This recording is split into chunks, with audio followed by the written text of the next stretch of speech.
राजस्थान में जो घटनाएं चल रही है, आए दिन जैसे अपराध हो रहे हैं, गैंगस्टर खुलेआम घूम रहे हैं, क्या कैसे देखते हैं आप?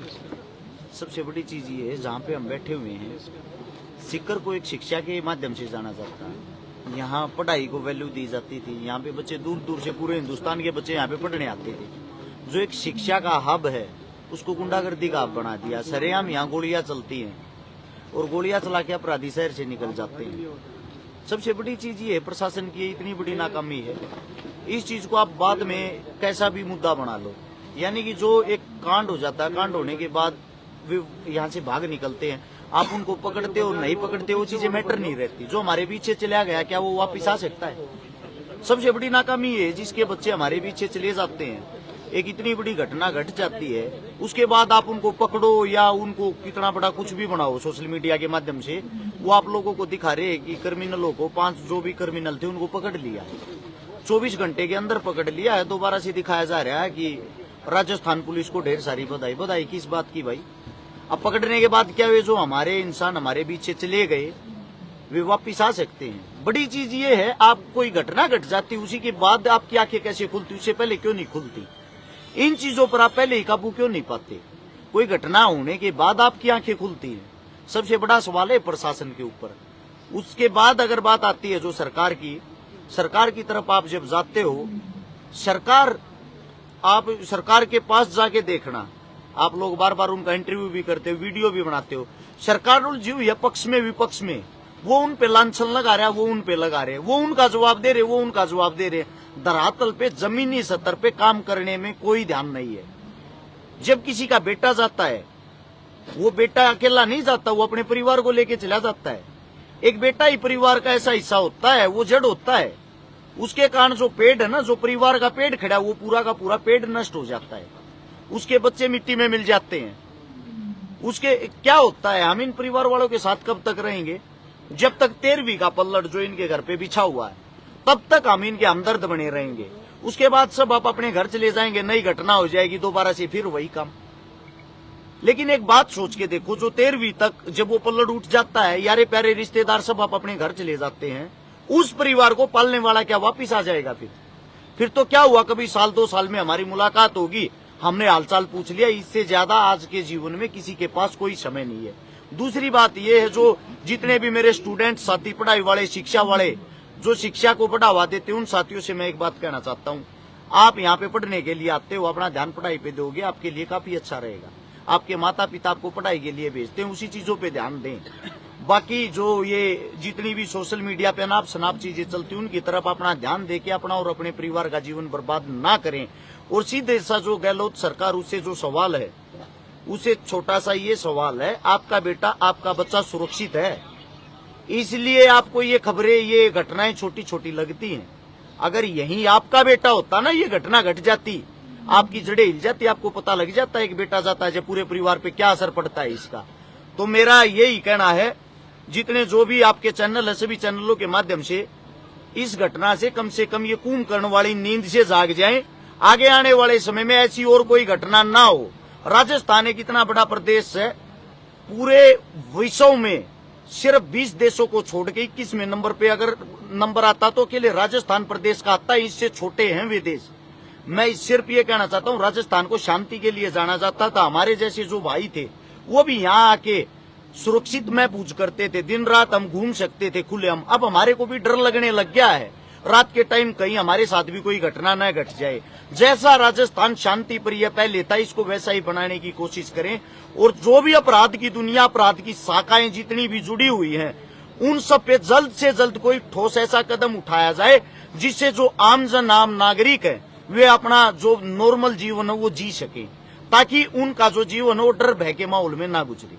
अभी जो परिवारजनों की जो मांगे थी, 2 दिन से लगातार परिवार नागौर से परिवार यहाँ सीकर अस्पताल में बैठा है। सरकार ने 2 दिन तक वार्ता नहीं की, कोई बात नहीं हुई। आज वार्ता हुई लेकिन विफल रही। अब दूसरे दौर की वार्ता यहाँ के जनप्रतिनिधियों के साथ चल रही है।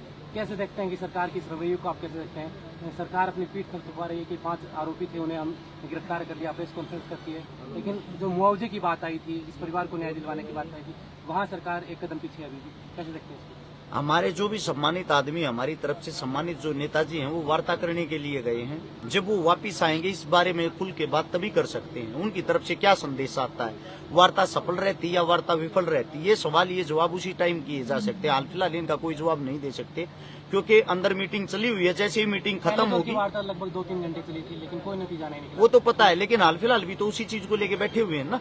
नहीं, लोगों को सड़कों पे आना पड़ा। पहले अस्पताल में यहाँ धरने पे थे, अब सड़कों पे आके। देखो, मैं आपको एक बात बता देता हूँ, ये क्या करते हैं, जब कोई घटना घट जाती है ना, उस घटना को छोटे लेवल पे लेते हैं। ये खुद ये चाहते हैं कोई भी मर्डर हो, इनके लिए ये मर्डर है। ये नहीं देखते किसी परिवार का कोई लाल गया है। ये क्या करते हैं, उसको बड़ा हुआ बनाते हैं। यानी कि ये चीजें अगर वे सोच के देखो, हमारी मांगे वे परसों ही मान लेते, साथ के साथ मान लेते। आप यहाँ इकट्ठे किस लिए होते, सब आप अपने घरों पे होते ना। वे क्या चाहते हैं, कोई भी मामला वो बड़े लेवल का बने। जब वो बड़े लेवल का बनता है, वो छोटी सी चिंगारी जब आग बन जाती है, आप उस पे अपनी राजनीतिक रोटियां सेको, तब उस मामले का हल करो। कई लाख आदमी इकट्ठे हो जाएं, उन सब की उनको सहानुभूति भी तो जीतनी है ना। क्योंकि आगे अब 2023 में चुनाव आ गया, 8 महीने के बाद, 7 से 8 महीने के अंदर चुनाव आएगा। उस चुनाव के लिए वो ये चाहते हैं ये मुद्दा भी इतना हाईलाइट बने, फिर आप इनकी आम जनता की मांगे को मान लेना और मान के फिर इसका क्रेडिट ले लेना। ये उनका पुराना धंधा है। पता नहीं आप लोग समझ पाए हो या नहीं समझ पाया। मैं हर रोज ये चीजें देखता हूँ। लगभग 124 आंदोलन कर चुका हूँ। लगभग 10 साल मेरे को घूमते हुए हो गए हैं। 10 साल में 3700 प्लस प्रोग्राम अटेंड किए हैं।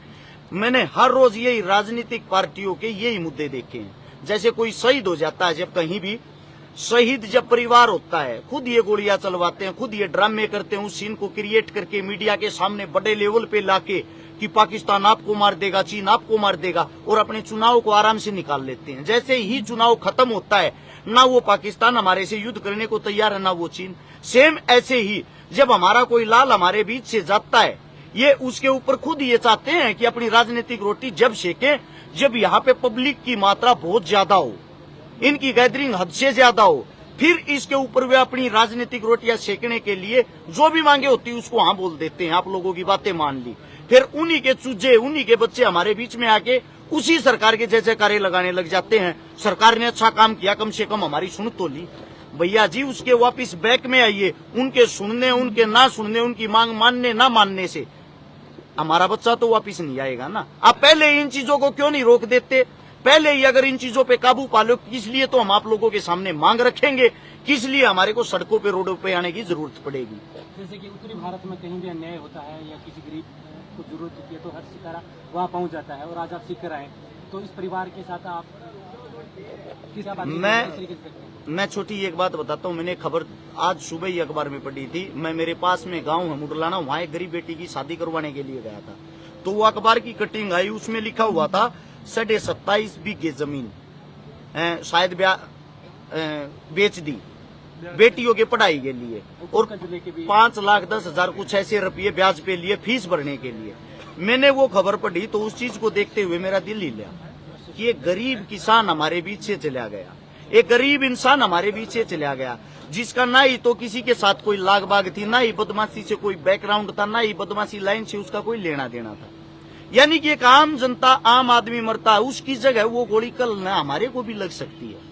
ये चीज मद्देनजर रखते हुए उसका परिवार मिट्टी में ना मिले, उसके परिवार की उम्मीदें ना टूटे, मैंने तुरंत, मैं इतना बड़ा तो नहीं, मैं गरीब परिवार से, किसान परिवार से हूँ, मेरा जैसे हो, जैसा भी मेरे से होगा, मैं ये सोच के अपने घर से आया था। 31,000 रुपए तो मैं इनको अपनी तरफ से सहयोग देने के लिए, ताकि वे हमारी जो बहन बेटियां हैं उनको अपने पिता की कमी ना खिले, वो ये सोचे समाज के अंदर आपके भाई और भी हैं, उनके वो कहीं ना कहीं उनकी पढ़ाई में, उनकी शिक्षा में वे चीजें काम आएंगी।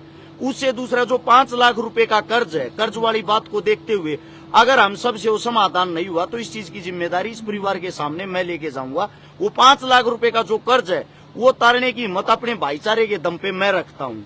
ये छोटा सा सहयोग अगर हम इन बेटियों के लिए कर देते हैं, उससे दूसरा जो हमारा समाज सुन रहा है, अगर वो समाज आके सरव समाज सब मिलके इन बेटियों को अपनी बहनें मानते हुए इनकी मदद करेगा, तो कम से कम ये एक अच्छा वकील कर सकती हैं।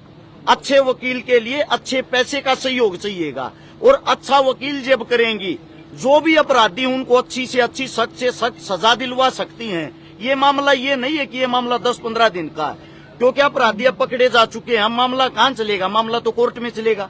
सजा किसने देनी है, सजा जज साहब ने देनी है। जज साहब से सजा हम जब पा सकते हैं जब हमारी जेब में अच्छा भरपूर पैसा होगा। तो इन बहनों का जो बैकग्राउंड है, इन बहनों की जो कमर है, उसको मजबूत किया जा सकता है सिर्फ अब पैसे से। यानी कि उनको ये लगे हमारे भाई, हमारा समाज हमारे साथ खड़ा था, तो अब तो इस परिवार की जितनी ज्यादा मदद हम कर सकते उतनी मदद हमने आर्थिक रूप से करनी चाहिए, ताकि आने वाले भविष्य में वे बेटियां खूब पढ़ सकें, अपने परिवार को संभाल सकें और अपराधियों को कठोर से कठोर उस पैसे के कारण सजा दिलवा सकें। अगर अब यह परिवार पैसे से भी टूट गया, सोच के देखना, जो इनका पेड़ था, इनको छाए देने वाला, वो पेड़ तो गिर गया। अब इन बहनों के पास पैसा भी नहीं होगा तो इनका भविष्य कहाँ होगा। जमीन इन्होंने खुद वो अखबार में लिखी, इन बेटियों के पास रास्ता क्या है, इनके पास तो कोई रास्ता ही नहीं है। अभी ये नया पौधा है, इनको अभी आम जो जनता है उसकी नॉलेज नहीं है, ये इंसान तुम्हारा है या नहीं है, ये तुम्हारे फायदे के लिए है या नहीं है। तो इसलिए हम सब ने मिलजुल के उन बेटियों को मजबूत करना चाहिए। इसी लक्ष्य को लेते हुए हरियाणा से मैं खुद यहाँ पे आया हूँ। मेरा जैसा छोटा मोटा जुगाड़ 31,000 रूपये इन बेटियों को अपनी बहन मानते हुए, ताकि उनकी पढ़ाई में कहीं वो काम आ जाए, वो तो इनको सौंपने के लिए आया हूँ। और जो जिम्मेदारी ये लगाएंगे वो जिम्मेदारी निभाने की मैं हिम्मत रखता हूँ। जैसा कि हम देखें कि सीकर शिक्षा नगरी के नाम से जाना जाता है और हरियाणा के भी खूब बच्चे यहाँ सीकर में पढ़ रहे हैं। पिछले कुछ 1-2 महीने पहले एक कोचिंग संस्थान के बच्चे का अपहरण होता है, आज ये घटना हो जाती है। झुंझुनू के अंदर एक छात्र संघ अध्यक्ष के साथ ऐसी घटना हो जाती है। तो कैसे देखते हैं, क्या सीकर अब शिक्षा नगरी के नाम पर महफूज है? जितने जो नए बच्चे हैं वे ज्यादातर सोशल मीडिया का प्रयोग करते हैं, सबके हाथ में फोन है, सब यूट्यूब, फेसबुक, गूगल देखते हैं। उनको देखते हुए क्या है, ये उस दिशा में जा रहे हैं, उसमें देखते हैं हीरो नशा कर रहा है, हीरो गुंडागर्दी कर रहा है, हीरो सरेआम कोई क्राइम कर रहा है। ये उन चीजों को, उन हीरो को, उन बॉलीवुड स्टारों को, उन नकली हीरो को अपना आइडल मानते हुए अपनी लाइफ में वही काम करने की सोचते हैं। जब ये घर से यहाँ पे हॉस्टल के नाम के पढ़ने के लिए आते हैं तो ये अपने मन की करने की सोचते हैं। यानी कि इनको आज तो वे चमक धमक की जिंदगी अच्छी लगती है, लेकिन इन लोगों को ये नहीं पता आने वाले भविष्य में आप अपने परिवार को भी खा जाओगे, अपने जीवन को भी खा जाओगे और वापिस उस रास्ते पे नहीं जा पाओगे जो आपका रियल रास्ता है। मेरे जितने छोटे बड़े भाई बहन हैं, हाथ जोड़ के सबसे विनती है मेरी, आपका परिवार जब आपको पढ़ने के लिए भेजता, आप लोगों के ऊपर बहुत ज्यादा उम्मीद होती है। कम से कम अपने परिवार की उम्मीदें ना तोड़े। अगर आप कोई भी गलत कदम उठाते, गलत कार्य करते, उससे पहले एक बार ये जरूर सोच ले, आपकी भी बहन, आपकी भी बेटी है, आपकी भी माँ, आपका भी बाप आपके घर पे आपका इंतजार कर रहा है और उन्होंने आपको पढ़ने के लिए, शिक्षा देने के लिए इसलिए भेजा है, उस शिक्षा से आगे आने वाले समय में आप कमा के खा सको, अपने परिवार को संभाल सको, अपने बच्चों को अच्छी शिक्षा दे सको। तो इस चमक दमक की जिंदगी को देखते हुए अपना जीवन बर्बाद न करें।